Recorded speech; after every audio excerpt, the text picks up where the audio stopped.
Some analysis now with Lloyd, lead writer at The Australian. Graham, the international trip for Anthony Albanese is wrapped up, those summits, three major ones, the big meeting, Xi Jinping.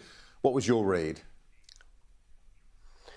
Well, good morning, Kieran. I think it's fair to say that the Prime Minister's diplomatic journey through the region has been very good. You could say a triumph. But they also need to maintain some perspective. I think there was always a view that once the Chinese president had really reaffirmed his position back home, he would sort of look outwards and re-establish some links, particularly with the United States and Australia.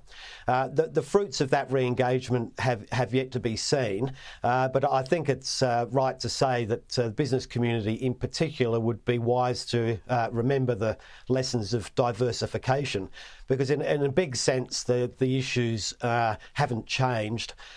China is still building up its military, it's still looking at a more outward looking focus in its region.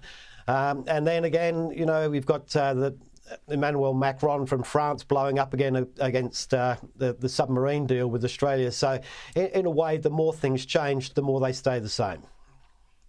The climate change talks coming to a close in Egypt. How's the outcome looking? Well, look, I think it's fair to say that Mr Albanese made the right call not going. It's limping to a close 2 days overtime. It looks like there will be an agreement on a loss and damage fund for vulnerable countries, which is really the prime objective for a lot of people at this meeting. Australia's been engaged there. It's a very sensitive thing. There still needs to be discussions on who is going to contribute to the fund, and there's a lot of ideas from a levy on fossil fuels to forgiving debts and that sort of thing. But the main thing is whether China's going to kick in money as well. That'll probably be kicked over to the next year.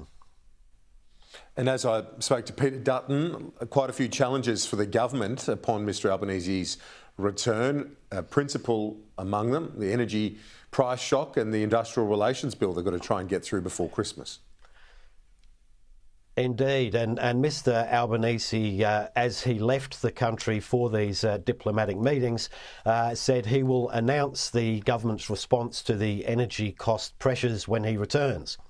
And I think what we've seen in the intervening period is that there are no easy options here, and the industry particularly is gearing up for a big fight to head off any additional taxes or restrictions. So really it's unclear what that response is going to be. The other issue is IR. Parliament is resuming. It goes through the Senate. There's one vote that's needed, and there's a principal issue here about whether enough time has been devoted to it, and we watch to see what happens. Lloyd, thank you as always.